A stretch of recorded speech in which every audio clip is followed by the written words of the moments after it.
Stephen Hawking, a genius defying disability. When discussing the great masters in the history of science, names like Isaac Newton with his law of gravity, Marie Curie with her groundbreaking discoveries in radioactivity, or Charles Darwin who pioneered the theory of evolution immediately come to mind. So, when the name Stephen Hawking is mentioned, what truly appears in your mind? A wheelchair, a special communication device, a small, frail body? Undeniably, Hawking faced physical limitations, but behind them lay a brilliant mind with achievements that have astounded the scientific community. Stephen Hawking was not only an outstanding physicist who reshaped our understanding of the universe. He was also hailed as a disabled genius, symbolizing the power of intellect that transcends all physical boundaries. His research journey has challenged the frontiers of science, opening up new horizons for humanity. To better understand the extraordinary life and career of Stephen Hawking, we invite you to read the article below. Biography and family background. Stephen Hawking was born on January 8, 1942, in Oxford, England. He was born into a family of academics. His father was a physician, and his mother was a research scientist. Both parents were graduates of the University of Oxford. When World War II broke out, his mother moved to Oxford to give birth in safety. Hawking had two sisters and a younger brother who died in infancy. He attended Byron House School but later criticized the school's educational methods. The family moved to St. Albans when he was 8 years old. There, he was sent to a girls' secondary school. Although the school primarily admitted girls, they did accept boys under the age of 10. At the age of 9, his academic performance was merely average. Although there was some improvement as he progressed through the grades, it was not significant. The problem was not a lack of intelligence, but rather his laziness. Despite his low grades, both teachers and classmates recognized his innate genius, often referring to him as Einstein. As he wrote in his autobiography, "A brief history of my time, I was never top of my class. It was a very bright class. And my work was often untidy. And my handwriting was a disaster. But my classmates nicknamed me Einstein, perhaps seeing signs of something better." The Hawking family was considered somewhat eccentric intellectuals. They lived together in a large house, and meals were often eaten in silence, with each family member engrossed in a book. His parents placed a great emphasis on education and had a more unconventional approach than many families of their time. They encouraged independent exploration of knowledge and rejected traditional teaching methods. Despite their modest financial circumstances, they provided their children with a good education and encouraged them to explore the world around them. Over time, Hawking showed a remarkable aptitude for the natural sciences. Initially, his father had hoped he would study medicine, but Hawking ultimately chose physics. In October 1959, he was admitted to the University of Oxford at the age of 17. During his early years at university, he often felt out of place, as he was younger than most of his peers. He also found the academic work strangely easy. Physics teacher Robert Berman once said of Stephen Hawking, for him, if something could be done, he could do it without looking at how other people had done it. Things improved when he tried to integrate himself with his peers. To gain popularity, he joined the boat racing club as captain. However, lacking any talent for boating, he usually led his team to last place. Nevertheless, joining the club helped him build new relationships and made his time at school more enjoyable. As he wrote in his autobiography, "A brief history of my time. In my third year, in an attempt to make more friends, I joined the boat club as president. However, my rowing career was rather disastrous, as the rivers in Oxford were too narrow for parallel racing. The course was arranged in a line of 8 boats, each helmsman having to keep his boat in line with the boat in front. In my first race, I started my boat as soon as the starting gun was fired. But the tiller rope jammed and we were disqualified. On another occasion, my boat collided with another, but at least in this case, I could claim that I was not at fault as I had overtaken according to the rules. Although I was not a successful helmsman, I made many friends during those years and was happier." His unconventional study habits continued into university. It is estimated that Stephen Hawking studied only about 1.00 hours during his 3 years at Oxford, averaging 1 hour per day. His lackluster study habits caused him some anxiety about his final exams, as he only answered the theoretical questions and ignored the practical ones. Aspiring to study cosmology at Cambridge, which required a first-class degree, Stephen Hawking applied for the entrance examination.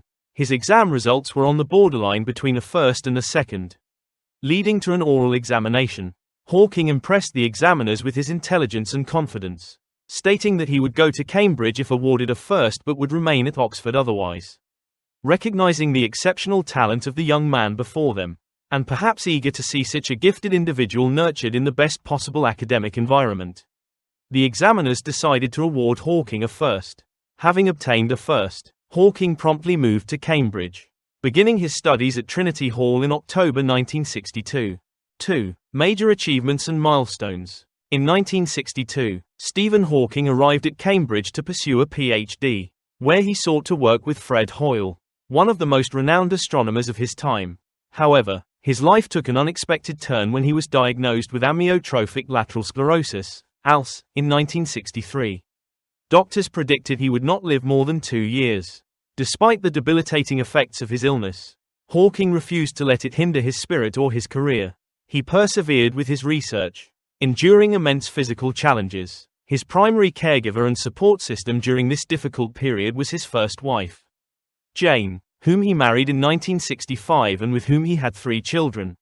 Throughout his battle with ALS, Hawking maintained strong relationships with his friends and colleagues in the scientific community. They provided unwavering emotional and professional support. ALS progressively robbed Hawking of his motor functions and speech, confining him to a wheelchair and eventually rendering him unable to speak. To continue his work, he relied on assistive technologies, including an eye-tracking speech-generating device. Despite countless challenges, Hawking's unwavering passion for research propelled him to numerous accomplishments throughout his career.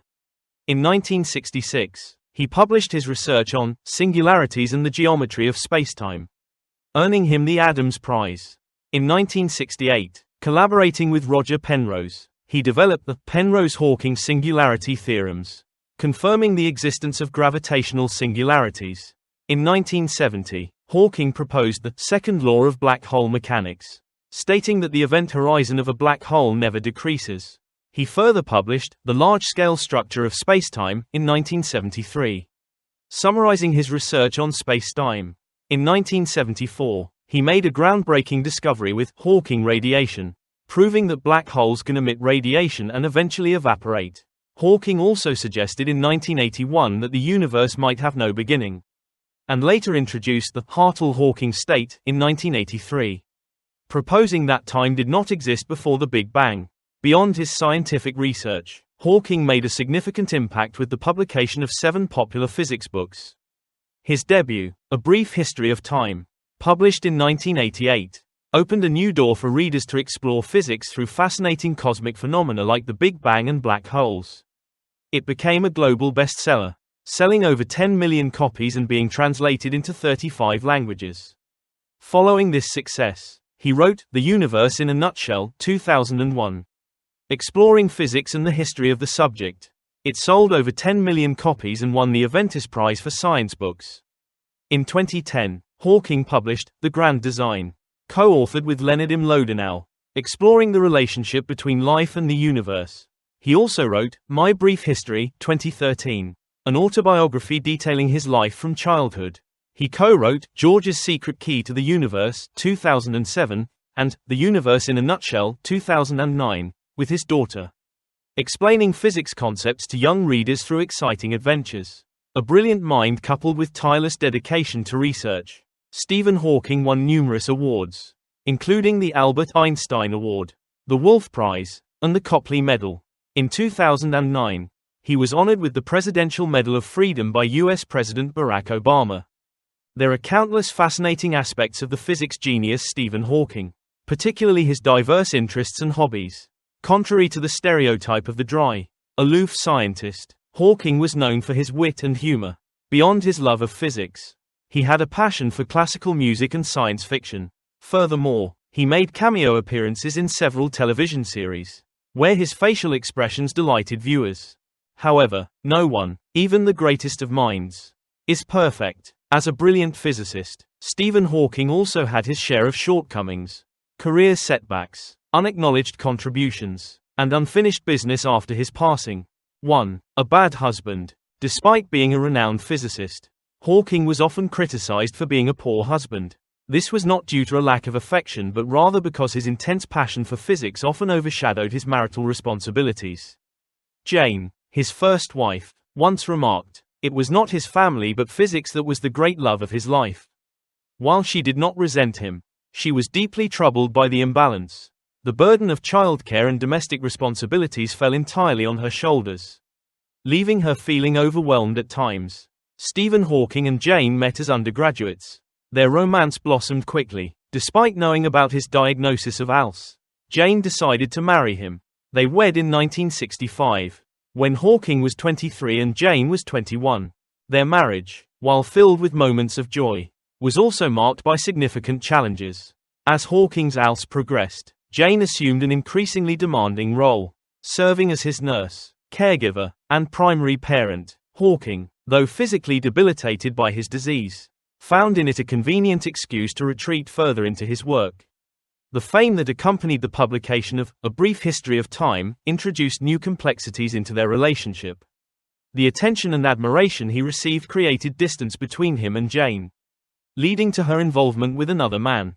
Despite attempts to reconcile, the couple eventually divorced after 25 years of marriage. Hawking's second marriage to Elaine Mason, one of his nurses, also ended in divorce amid allegations of abuse.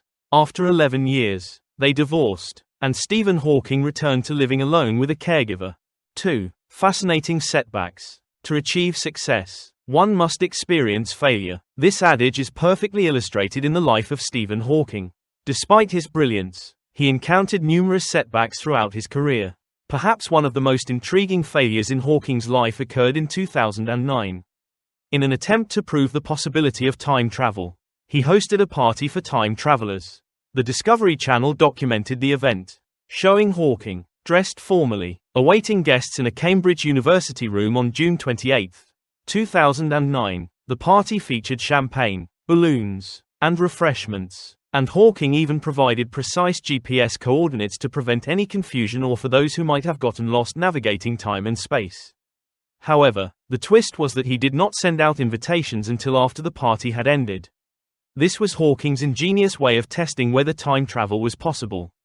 He shared with reporters at the 2012 Seattle Science Festival, "I organized a party for time travelers, but I didn't send out the invitations until after the party had ended.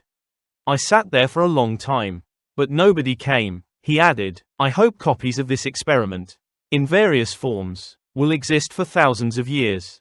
Perhaps one day, someone living in the future will find this information and use a wormhole time machine to come back to my party, proving that time travel will one day become a reality." While the experiment was considered a failure, it also demonstrated the hidden sense of humor in a fascinating scientist.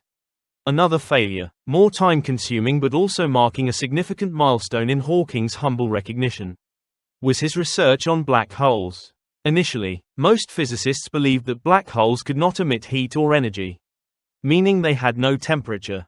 However, physicist Jacob Bekenstein showed that black holes could indeed have entropy, meaning they could contain information and energy, and thus, have the potential to emit heat. Stephen Hawking, initially infuriated by Bekenstein's arguments, was determined to prove him wrong. However, after 2 years of intensive research, Hawking was forced to concede that he had been mistaken.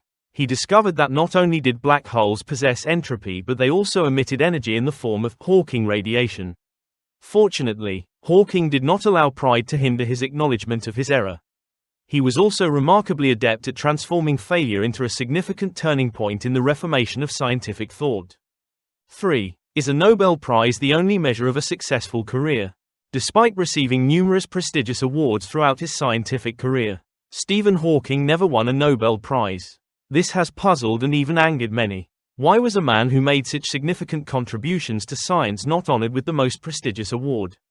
What is the real reason? According to news.com.au, the Nobel Prize Committee prioritizes concrete evidence over grand ideas. Physicist Sean Carroll from the California Institute of Technology explained, "The Nobel Prize is not given to the smartest people or those who have made the greatest contributions, but to those who have made practical discoveries." Hawking's theory of black holes, although influential, has never been experimentally verified, which explains why he did not receive the Nobel Prize.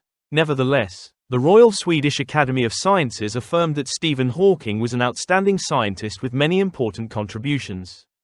Despite not winning the Nobel Prize, those who had the opportunity to collaborate with Stephen Hawking always had great praise for him. They emphasized Hawking's extraordinary talent and intellect, which opened up many new horizons in the field of physics. Perimeter director Neil Turok, a former collaborator who became a close friend of Stephen Hawking, said, "Stephen's life was heroic in many ways. He was a pioneer in theoretical physics, who established a bold agenda for the field."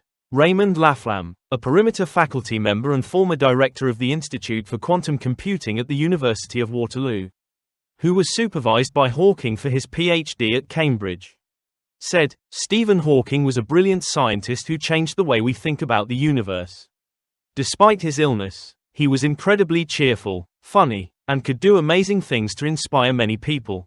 He was an inspiration for us to overcome challenges, keep going, and always be kind to those around us."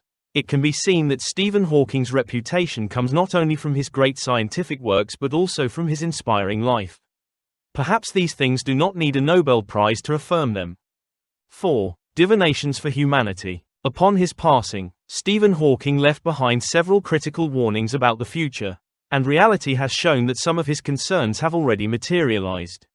He emphasized that artificial intelligence, AI, could bring many benefits, but also posed numerous serious risks. Hawking feared that if AI were to develop beyond human control, it could threaten the very existence of humankind. As of 2024, we have witnessed the benefits brought about by AI but cannot deny the dangers it also poses, particularly the replacement of humans in the workforce. In addition, population growth and the overexploitation of natural resources are also issues that Hawking was concerned about.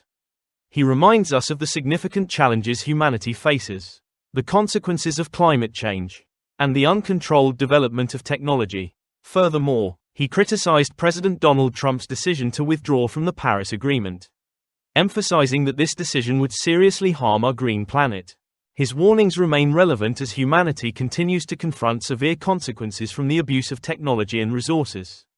However, most of us have not yet taken seriously enough to clearly assess the severity of the issues that Hawking has conveyed. Conclusion: Stephen Hawking passed away at the age of 76 in 2018.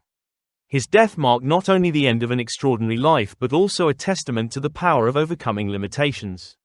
With unwavering determination, he defied the doctor's prediction at the age of 21 that he would not live beyond 2 years. Hawking's intellect and perseverance serve as a living proof that the power of the human spirit can surpass any challenge. A meaningful life can be built even in the face of adversity. His legacy will forever live on in the hearts of those who dare to dream and strive. Hawking has shown us that with determination and passion, anything is possible.